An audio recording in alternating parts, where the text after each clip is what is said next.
সময় আসবে, রাত আসে আবার রাত চলে যায়, দিন আসে, দিন আসে আবার চলে যায়। সময় আসবে। যে ঘটনার কথা বলছেন, আমি তো কাজ করেন, এখন ভাঙড়ে বলছি 100 কোটি টাকা কাজ করবো 26-এ, কি বলবেন? ও যা ব্যক্তি, ও যা লোক, ওর হাতে যদি 100 কোটি টাকা পারে, ও তো 30 কোটি টাকা নিজের ট্যাকে রেখে দেবে।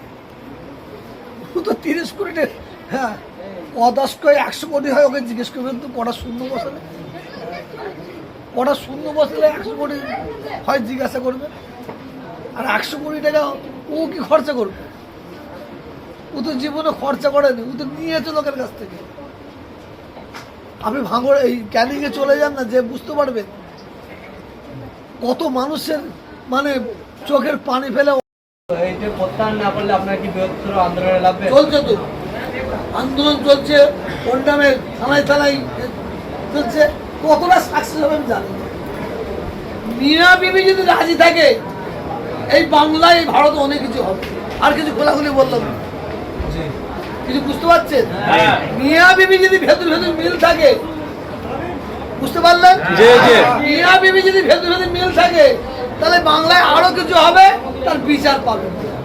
আমি তো বন্ধু, যারা কলা চুরি করে তারা জেলে, কত নির্দোষ জেলে পড়া আছে, জেলে পড়া আছে, খবর নেন। আর যারা দোষী তারা বুক ফুলিয়ে ঘুরে বেড়াচ্ছে। স্টেজ থেকে বারবার একটা অভিযোগ আনছে আপনার নামে, সরকার বললো যে আপনি নাকি 10 থেকে 15 বছর বাংলার মুখ্যমন্ত্রী মমতা ব্যানার্জিকে ব্ল্যাকমেল করে কোটি কোটি টাকা ইনকাম করেছেন। ওটা মমতা ব্যানার্জিকে জিজ্ঞেস করুন, ওটা মমতা ব্যানার্জিকে জিজ্ঞেস করুন, জিজ্ঞেস করুন। আমি মমতা ব্যানার্জি কেন, সবাই চেনে, দেখে নেন একবার মালটাকে।